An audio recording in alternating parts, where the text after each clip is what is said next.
travail, je travaille sur le sepsis néonatal. On a eu beaucoup de progrès.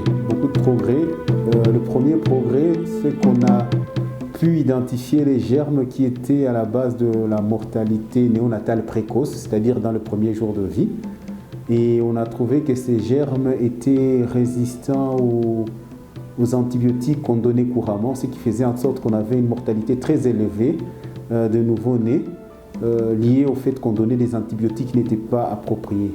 Ça, c'est un très grand résultat de mon travail et ça m'a permis vraiment d'améliorer notre prise en charge au niveau de l'hôpital et réduire un tant soit peu cette mortalité et améliorer la prise en charge au niveau de collègues de néonatologie.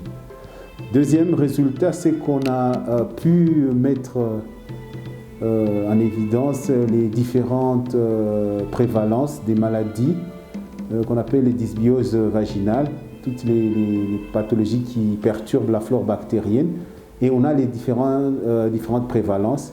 Et donc aujourd'hui, on est à même de savoir la prévalence de la bactériose vaginale, la prévalence de la candidose vaginale chez la femme enceinte, la prévalence de plusieurs pathologies, notamment aussi les différentes bactéries qui sont retrouvées au niveau de cette flore. Et parce que l'hypothèse de départ, c'était une transmission verticale de la mère vers le nouveau-né. Et donc, on a pu quand même mettre en évidence ces différentes prévalences. Et dans le domaine dans le domaine médical, le domaine de la santé, il y a eu également beaucoup de recherches sur les maladies essentiellement non transmissibles, comme l'hypertension et le diabète, dans nos milieux ici, avec aussi des publications. Mais il y a eu à côté de cela aussi la formation des formateurs, dans le sens de la relève académique. On a produit des docteurs à thèse dans les trois domaines agricoles, de l'agronomie, dans le domaine divers, économie, droit, mais autour de la socio-économie des mines, et des docteurs à thèse dans le domaine de la médecine en tant que formateur et en tant que clinicien. Je dois dire aussi que ce projet nous a permis, comme je le dis, de voir dans quelle mesure on peut, avec des moyens locaux, développer des tests, notamment ces tests de CRP, pour permettre de monitorer, donc de suivre l'évolution de l'infection néonatale, et c'est là de permettre d'ajuster le traitement antibiotique dans le temps voulu. Avec le programme de l'UCB où j'ai été bénéficiaire essentiellement avec le financement de l'organisation VLIR, cette organisation a financé mes recherches de thèse à partir de 2014 jusqu'à 2018. Donc j'ai bénéficié de fonds de financement pour mes recherches sur terrain. J'ai bénéficié de fonds de mes voyages et de séjours en Europe où j'ai étudié à l'université de Gand. Ce sur quoi j'ai travaillé, c'était sur la recherche sur le diabète dans notre sous-région. Et donc les fruits de mes recherches m'ont permis de mieux comprendre et de mieux prendre en charge les patients.